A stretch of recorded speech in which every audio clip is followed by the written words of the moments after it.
नमस्कार. मी भाऊ तोरसेकर. तुम्ही बघत आहात प्रतिपक्ष. मित्रांनो, मी यापूर्वीच उद्धव ठाकरे यांच्याविषयी व्हिडिओ केला होता.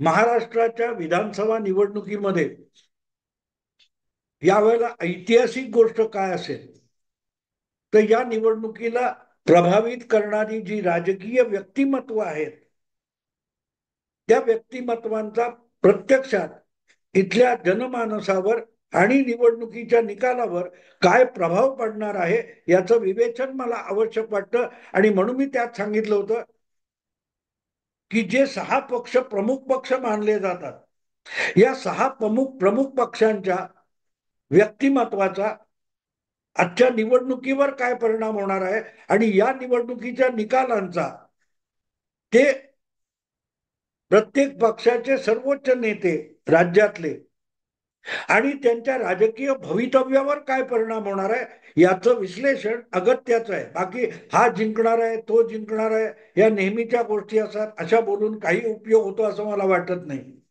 कारण जनरली या प्रकारे जेव्हा निवडणुका होतात, अटीतटीच्या होतात आणि काठावरच्या फरकाने जेव्हा निकाल लागत असतात, तेव्हा कुठल्या निकालाचा कुठला व्यापक परिणाम होतो जो भविष्यातल्या राजकारणाची दिशा निश्चित करत असतो. तसंच त्या त्या व्यक्तीच्या राजकीय भविष्याची निश्चिती किंवा बेगमी करत असतो. त्याला महत्व आहे, पण सहसा त्याचं विश्लेषण होत नाही. उद्धव ठाकरे यांच्या बाबतीत मी हे केलं की उद्धव ठाकरे यांच्यासाठी ही निवडणूक ही अतिशय निर्णायक वळणावर येऊन ठेपलेली आहे. कारण लोकसभेमध्ये ज्या प्रकारे त्यांनी सर्वाधिक जागा मिळवल्या, म्हणजे जागा वाटपात महाविकास आघाडीकडून मिळवल्या आणि त्यांना 13 खासदार सोडून गेले होते, त्या जागी 9 खासदार त्यांनी महाविकास आघाडीत निवडून आणले. तेव्हा राष्ट्रीय राजकारणात शिवसेना उभाठाचं अस्तित्व त्यांनी दाखवलेलं आहे. पण शेवटी उभाठा शिवसेना किंवा उद्धव ठाकरे आणि एकनाथ शिंदे या दोघांचे पक्ष हे मुळातच प्रादेशिक पक्ष आहेत. महाराष्ट्राबाहेर या पक्षांचं फारसं अस्तित्व नाही. हा, कुठेतरी नाममात्र स्वतःला शिवसेना म्हणून देणारे गट असतील, गुजरात असेल, दिल्ली असेल, कर्नाटक असेल, गोवा असेल. पण निवडणुका लढवणं आणि जिंकणं यासाठी जर असे गट त्या त्या राज्यात प्रभावी नसतील तर त्या पक्षाला प्रादेशिक पक्ष म्हणूनच मान्यता किंवा ओळखलं जात असतं. आता आपण तुमच्या बंगालच्या ममता बॅनर्जी घ्या. ममता बॅनर्जी यांच्या पक्षाचं नाव ऑल इंडिया आहे. ऑल इंडिया नाव आहे त्यांचं. काय ते AITMC वगैरे, all India Trinamool Congress party. पण बंगालच्या बाहेर त्यांच्या पक्षाला फारसं स्थान नाहीये. हा, ते आपला आपला प्रयत्न करत असतात. आता गेल्या लोकसभा निवडणुकीमध्ये उत्तर प्रदेशच्या 80 जागांपैकी 1 जागा तृणमूल काँग्रेसचा उमेदवार उभा होता आपल्या कोट्यातून. म्हणजे ज्या काही 64 जागा अखिलेशच्या वाट्याला आल्या होत्या त्यापैकी 1 जागा अखिलेशने ममता दिदींच्या पक्षाला दिली होती. तो निवडून आला का माहित नाही. किंवा आसाम असो, त्रिपुरा असो, अशा जागी ममता बॅनर्जी निवडणुका लढवतात. तिथले काँग्रेसमधले जे नाराज गट असतात किंवा नाराज नेते असतात ते अशा पक्षाला येऊन मिळतात. जसे गुजरातमध्ये असो, छत्तीसगडमध्ये असो, काही काँग्रेसचे नाराज नेते हे शरद पवारांच्या राष्ट्रवादी काँग्रेसमध्ये आले होते. पण तसं बघितलं तर हा अपवाद वगळला तर राष्ट्रवादी काँग्रेस, शिवसेना हे पक्ष प्रादेशिक असतात आणि त्यांचं भवितव्य त्यांच्या मूळ राज्यातच असतं. जसं मायावतींचं आहे. मायावती उत्तर प्रदेशातून संपल्या की राष्ट्रीय राजकारणातून आणि राज्याच्या राजकारणातून पण संपतात. सध्या मायावतींची अवस्था तशी दयनीय झालेली. उत्तर प्रदेशमध्ये 2014च्या लोकसभा निवडणुकीपासून मायावती यांच्या पक्षाला घरघर लागलेली आहे. 2012 पर्यंत उत्तर प्रदेशात मुख्यमंत्री पद स्वबळावर बहुमताने राबवणाऱ्या मायावती या 2012 नंतर हळूहळू करत तुमच्या उत्तर प्रदेशातून घसरत गेल्या. आजच्या मला वाटते विधानसभा, उत्तर प्रदेश विधानसभेत त्यांच्या पक्षाचे 2 आमदार सुद्धा नाहीत, लोकसभेत एकही खासदार नाहीये. 2019ला अखिलेश बरोबर आघाडी करून त्यांनी 10 लोकसभेचे खासदार निवडून आणले होते. पण लगेच ती आघाडी मोडली आणि 2022 मध्ये विधानसभा निवडणुकीत मायावतींच्या बहुजन समाज पक्षाचा सुपडा साफ झाला. आता काल परवाच्या 2024च्या लोकसभा निवडणुकीत सुद्धा मायावतींचा पक्षाचा सुपडा साफ झाला. आणि नुसता सुपडा साफ झाला नाही, एकही उमेदवार निवडून नाही आला चालू शकतो, पण पक्षाला मिळणारी जी मतं असतात त्या मतांच्या टक्केवारीवर त्या पक्षाची ताकद किती हे सिद्ध होतं. 2014 किंवा 2019 मध्ये अखिलेशच्या नेतृत्वाखाली उत्तर प्रदेशात एक प्रादेशिक पक्ष असलेल्या समाजवादी पक्षाला फक्त 5 आणि 5 जागा मिळाल्या लागोपाठ 2 लोकसभा निवडणुकीत. पण त्याची मताची टक्केवारी लक्षणीय होती आणि त्याचा फायदा 2024 मध्ये अखिलेशच्या पार्टीला मिळाला. आज अखिलेशचा पक्ष समाजवादी पक्ष उत्तर प्रदेशात लोकसभा निवडणुकीनंतर सर्वात मोठा पक्ष म्हणून निवडून आलाय. लोकसभेमध्ये बघाल तर लोकसभेमध्ये भाजप, काँग्रेस आणि नंतर 3 नंबरचा पक्ष हा अखिलेशचा समाजवादी पक्ष आहे, तो प्रादेशिक पक्ष आहे. आणि म्हणून ज्यांना प्रादेशिक पक्ष संबोधलं जातं त्यामध्येच उद्धव ठाकरे यांची उभाठा शिवसेना आणि एकनाथ शिंदे यांची अधिकृत शिवसेना, दोघेही राजकारणामध्ये, देशाच्या राजकारणामध्ये किंवा महाराष्ट्राच्या राजकारणामध्ये प्रादेशिक पक्ष म्हणूनच गणले जातात. साहजिकच आता जी विधानसभा निवडणूक होऊ घातलेली आहे त्यामध्ये जसं उद्धव ठाकरे यांच्या पक्षाचं भवितव्य काय आणि अर्थातच उद्धव ठाकरे यांच्या नेतृत्वाला महाराष्ट्राच्या आणि देशाच्या राजकारणात भवितव्य काय हा प्रश्न महत्वाचा असतो. तुम्हाला माहिती असेल की 2019च्या निवडणुकीमध्ये चंद्रबाबू नायडू हे वर्षभर आधी एनडीए सोडून सोनिया गांधी काँग्रेसच्या नादाला लागले होते आणि 19च्या लोकसभा निवडणुकीत त्यांचा आंध्र प्रदेशात सुपडा साफ झाला आणि राष्ट्रीय राजकारणात त्यांना कोणी विचारला नसेल, ते एनडीएतून बाहेर पडले होते, पण युपीए मध्ये देखील त्यांना मिटिंगला बोलवणं सुद्धा बंद होऊन गेलं, विसरून गेला मीडिया, पण चंद्रबाबू नायडू नावाच्या नेत्याला विसरून गेला होता. तीच गोष्ट शरद यादव यांची होती, बिहारचे नेते. सांगायचं हेतू असो की प्रादेशिक पक्षाला राजकारणात किंवा प्रादेशिक किंवा राष्ट्रीय राजकारणात टिकून राहणं आवश्यक असतं, तर त्यांची किंमत राष्ट्रीय राजकारणात सुद्धा असते. जर तुमच्या राज्यामध्ये तुम्हाला आपलं अस्तित्व टिकवता आलं नाही किंवा प्रभाव दाखवता आला नाही तर तुम्हाला राष्ट्रीय राजकारणामध्ये कुत्र सुद्धा विचारत नाही. जी अवस्था 2019 नंतरची 5 वर्ष चंद्रबाबू नायडूंची होती ती आता तेलंगणाच्या चंद्रशेखर राव यांची झालेली आहे. लागोपाठ 10 वर्ष तेलंगणा या नव्या राज्याचे ते मुख्यमंत्री होते, पण गेल्या लोकसभा निवडणुकीत आणि विधानसभा निवडणुकीत त्यांचा सुपडा साफ झाल्यानंतर आता त्यांचं नाव सुद्धा मीडियाच्या कुठल्या बातमीत झळकताना दिसत नाही. आजकाल चंद्रशेखर राव काय करतात याची चर्चा सुद्धा माध्यम करत नाहीत. एक काळ असा होता की भाजप विरोधात 2016 नंतर 2017 नंतर उत्तर प्रदेशात भाजपला प्रचंड यश मिळाल्यानंतर पहिल्यांदा मोदी विरोधी आणि भाजप विरोधी अखिल भारतीय पातळीवर एक गठबंधन आघाडी बनवण्याचा प्रयास सुरू करणारा पहिला माणूस तेलंगणाचे मुख्यमंत्री चंद्रशेखर राव होते. कारण त्यांनी तेलंगणामध्ये प्रचंड बहुमताने विधानसभा जिंकली होती.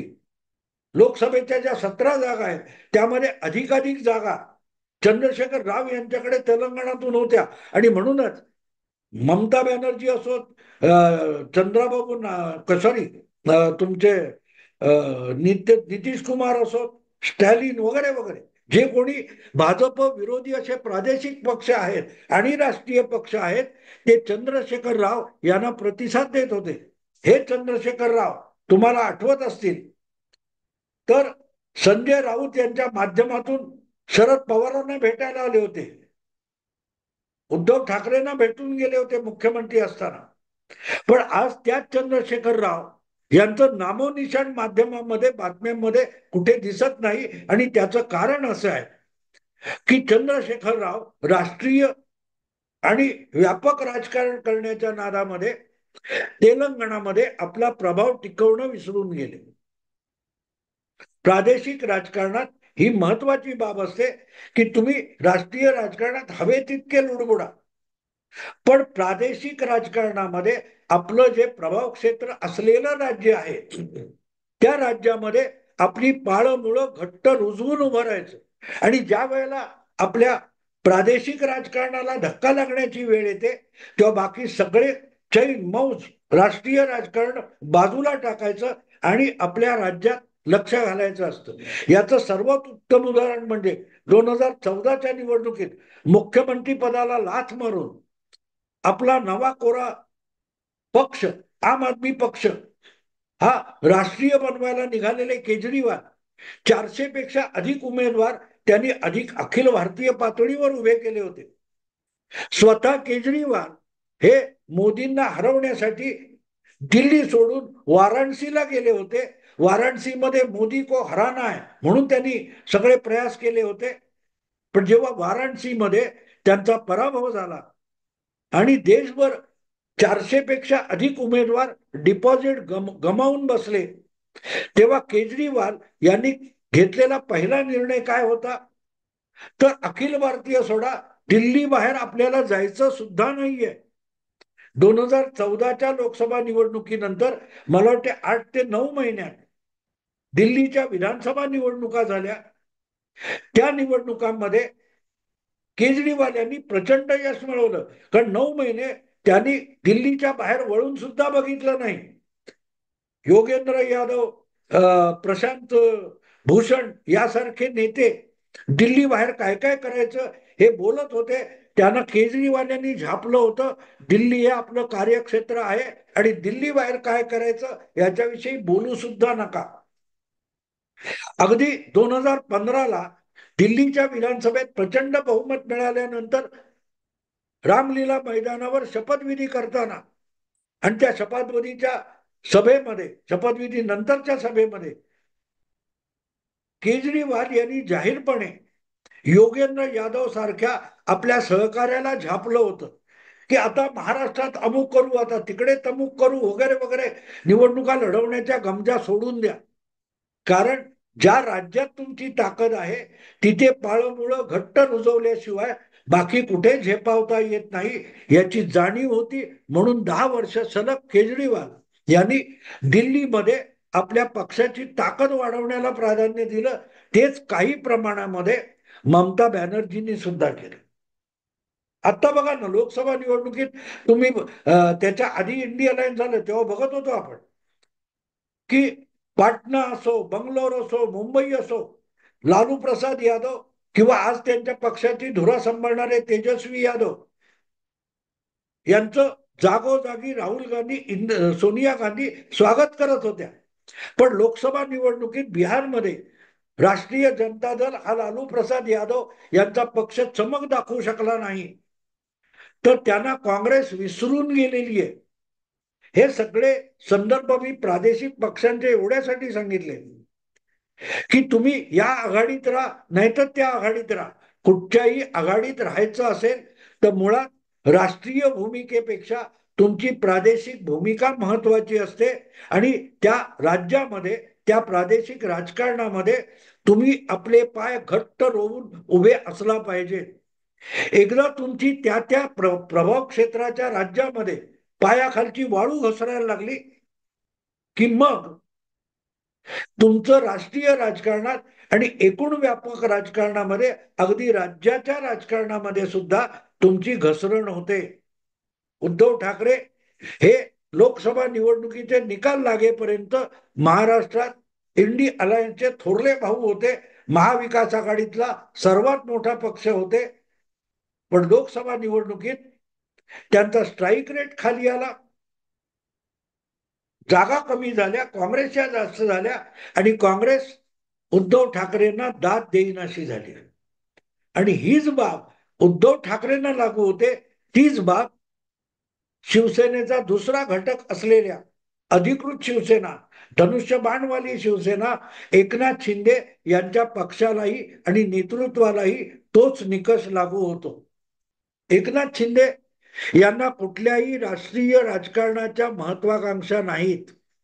देशामध्ये सगळ्यात मोठा पक्ष होणे वगैरे वगैरे असली तोंडाची वाप एकनाथ शिंदे दौडत नाहीत, किंवा त्यांच्या पक्षाचे जे प्रवक्ते आहेत ते पण राष्ट्रीय राजकारणामध्ये फारशी लुडबुड करत नाहीत. पण महाराष्ट्रामध्ये आपला प्रभाव असला पाहिजे आणि कुठल्याही राज्यातल्या लहान मोठ्या राष्ट्रीय किंवा प्रादेशिक पक्षाबरोबर टक्कर देऊन आपलं अस्तित्व, दमदार अस्तित्व दाखवण्याची ताकद आणि शक्ती आपल्याकडे असली पाहिजे. यावर एकनाथ शिंदे यांचा कटाक्ष राहिलेला आहे. आणि म्हणूनच संख्याबळ कमी असताना त्यांनी मुख्यमंत्री पद मिळवलं, पण जागा वाटपात सुद्धा कमी जागांवर, जवळजवळ भाजपच्या निम्मे जागांवर एकनाथ शिंदे आज विधानसभेची निवडणूक लढवत आहे.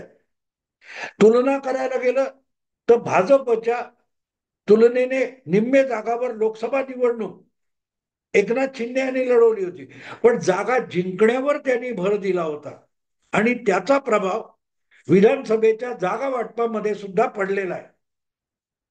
एकनाथ शिंदे जिंकू शकतील अशा जागा हिरावून घेण्याची हिंमत भाजपला करता आली नाही. कारण चुकीच्या आणि जास्तीत जास्त जागांचा हट्ट धरण्यापेक्षा जिंकून येऊ शकतील अशा जागा पदरात पाडून घ्यायच्या आणि आपला प्रभाव दाखवायचा, यावर एकनाथ शिंदे यांनी आपलं लक्ष केंद्रित केलं आहे. कारण त्यांना आपल्या समोर काय वाढून ठेवलंय याची पूर्ण कल्पना आहे. नुसतं मुख्यमंत्रीपद महत्वाचं नाही, आपल्याकडं कोणाच्या तरी मेहरबानीवर मुख्यमंत्री पद मिळालंय हे सत्य स्वीकारायचं, पण आपली पाळं मुळं भक्कम करायची, जेणेकरून आपला पक्ष राज्यापुरता असला तरी राज्यामध्ये तो शक्तिशाली असला पाहिजे.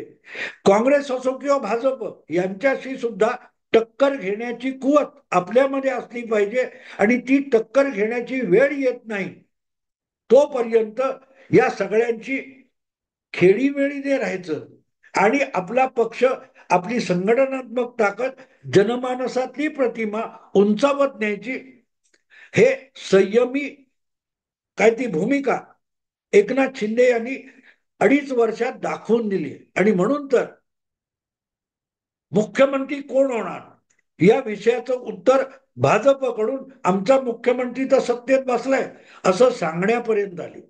एकनाथ शिंदेना माझं नाव जाहीर करा, मलाच चेहरा बनवा ही मागणी करावी लागली नाही. उलट भाजपच एकनाथ शिंदे हाच विधानसभा निवडणुकीत सुद्धा आमचा चेहरा असेल असं सांगण्याची पाळी फडणवीसांवर आली. कारण काय साध्य करायचंय याविषयी उद्धव ठाकरे जितके गोंधळलेले ते चित्र किंवा ते भवितव्य एकनाथ शिंदे डोळसपणे बघतायत. आणि म्हणून आपल्याला महाराष्ट्राच्या राजकारणात टिकलं पाहिजे आणि महाराष्ट्राच्या राजकारणाची महत्वाची सूत्र आपल्या हाती असली पाहिजेत. ती असली तरच आपण इतर पक्षांची जागा वाटप, सौदेबाजी करू शकतो. ज्या दिवशी ही सूत्र आपल्या हातून निसटतील, लक्षात ठेवा, उद्धव ठाकरे कितीही म्हणाले तरी त्यांना शरद पवार आणि काँग्रेस मुख्यमंत्री असतानाही खेळवत होतं. पण एकट्या भाजपकडे एवढं संख्याबळ असताना सुद्धा एकनाथ शिंदे यांना भाजप आपल्या बोटावर खेळवू शकलं नाही. पण आपल्याला बोटावर खेळवण्याची गरज नाही. आपण एक आघाडी म्हणून, युती म्हणून काम करतो हा विश्वास एकनाथ शिंदे आपल्या कृतीतून, बोलण्यातून, वागण्यातून देत राहिले. म्हणूनच या नेत्याला भवितव्य आहे.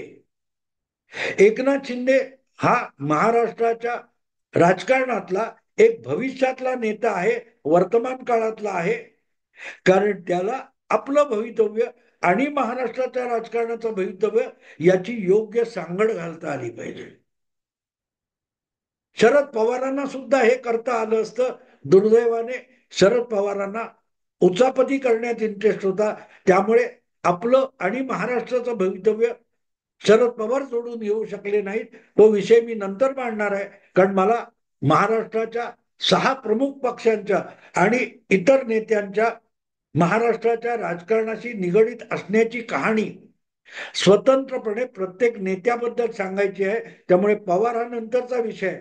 आज माझा एवढाच विषय की इतर प्रादेशिक नेत्यांच्या तुलनेमध्ये संख्याबळ कमी असताना आणि राज्यव्यापी ताकद नसताना एकनाथ शिंदे यांनी स्वतःला एक उत्तम ताकदवान आणि बुद्धिमान चाणाक्ष प्रादेशिक नेता म्हणून राष्ट्रीय राजकारणात कसं पेश केलेलं आहे आणि प्रस्थापित केलेला आहे. तेवढ्या पुरताच माझा विषय मर्यादित होता. तो तुम्हाला आवडला, लाईक करा, शेअर करा आणि प्रतिपक्षाला सबस्क्राईब करा. नमस्कार.